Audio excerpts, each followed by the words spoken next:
দৰঙৰ কাৱাটিকাত চলিছে ড্ৰাগছৰ ৰমৰমীয়া ব্যৱসায়। প্ৰথমে এই ফটোখন চাওক।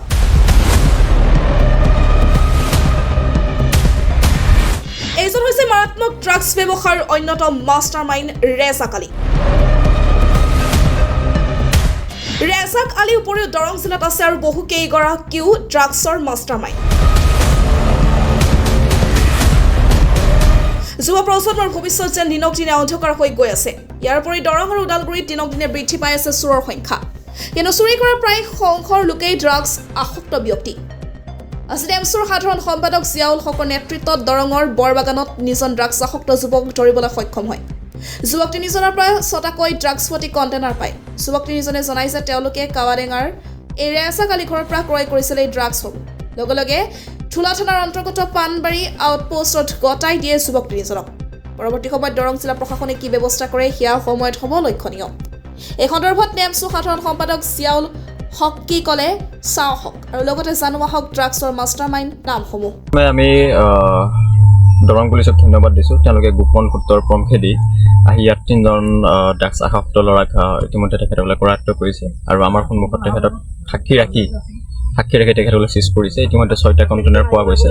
8 গ্ৰামৰ ওপৰত তেখেতসকলে সন্দেহযুক্ত ড্ৰাগছ ইতিমধ্যে জব্দ কৰিছে আৰু আশা কৰিছোঁ দৰং পুলিচে এই বিষয়টো অতি ক্ষীপ্ৰতাৰে এই যুৱ সমাজক যি ধ্বংসগ্ৰাহত গৈ আছে তেখেতসকলে যাতে ইয়াৰ ওপৰত এটা পদক্ষেপ লয়।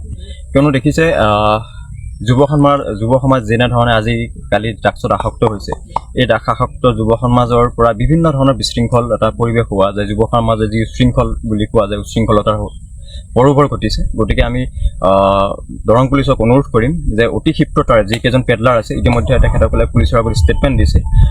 তেখেতসকলে 4জন পেডলাৰৰ পৰা মাজে সময়ে তেখেতসকলে ড্ৰাগছ নি কেনে তেখেতসকলে ড্ৰাগছ সেৱন কৰে।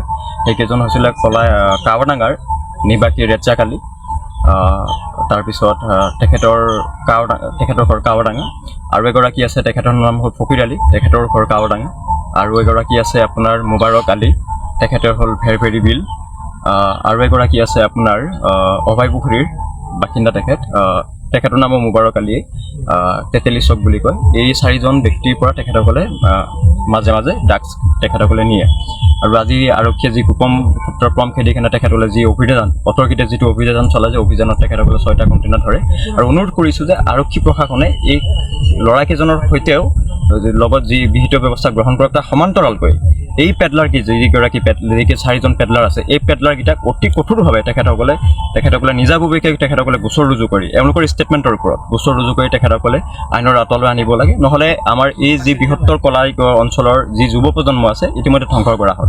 আপোনালোকে জানেই সদায় ৰাস্তাই ঘাটে দেখিছে, আপোনালোকে যিহেতু কলাইগুৰি আপোনালোক দেখিছে যে ৰাস্তা ঘাটে তেওঁলোকৰ পৰি থাকে। গতিকে এনেকুৱা ধৰণৰ আমি এক পৰিৱেশ নিবিচাৰোঁ, আমি এক সুস্থ সবল পৰিৱেশ এটা বিচাৰোঁ আৰু আশা কৰিছোঁ দৰং পুলিচৰ উদ্যোগত এই গোটেই চক্ৰটো যাতে অতি সোনকালে নিৰ্মূল কৰিব পাৰে, তাৰ কাৰণে দৰং পুলিচৰ ওচৰত আমাৰ উত্তৰ পূৰ্বাঞ্চল সংখ্যালঘু ছাত্ৰ সন্থাৰ তৰফৰ পৰা এটা আমাৰ অনুৰোধ থাকিলে আৰু তেখেতসকলক আমি যিমান পাৰোঁ আমি সহায় সহযোগিতা কৰিম, ৰাইজেও সহযোগিতা কৰিব। ইতিমধ্যে আমি বিভিন্ন ড্ৰাগছৰ বিৰুদ্ধে আমি বিভিন্ন ধৰণৰ এৱাৰনেছ কৰি আহিছোঁ, কিন্তু এৱাৰনেছ কৰাৰ সমান্তৰালকৈ যদি ৰাইজেও সচেতন হয় তাত যিটো ফলাফল অতি ক্ষীপ্ৰতাৰে আহিব। আমি আশা কৰিছোঁ যে এই কাৱাডাঙা, ৰাজাপুখুৰী, ভেৰভেৰি যি পূব-কলাই যদি বৃহত্তৰ অঞ্চল সংখ্যালঘু অধ্যুষিত অঞ্চল, এই অঞ্চলৰ যিখিনি ধৰক বিশিষ্ট বুদ্ধিজীৱী আছে, সমাজসেৱী আছে, তেখেতসকলক অনুৰোধ কৰিছোঁ তেখেতসকলে যাতে এই পদক্ষেপৰ ওপৰত এই বিষয়টোৰ ওপৰত এক গুৰুত্বপূৰ্ণ পদক্ষেপ লয় আৰু ৰাইজক যাতে সজাগ কৰে।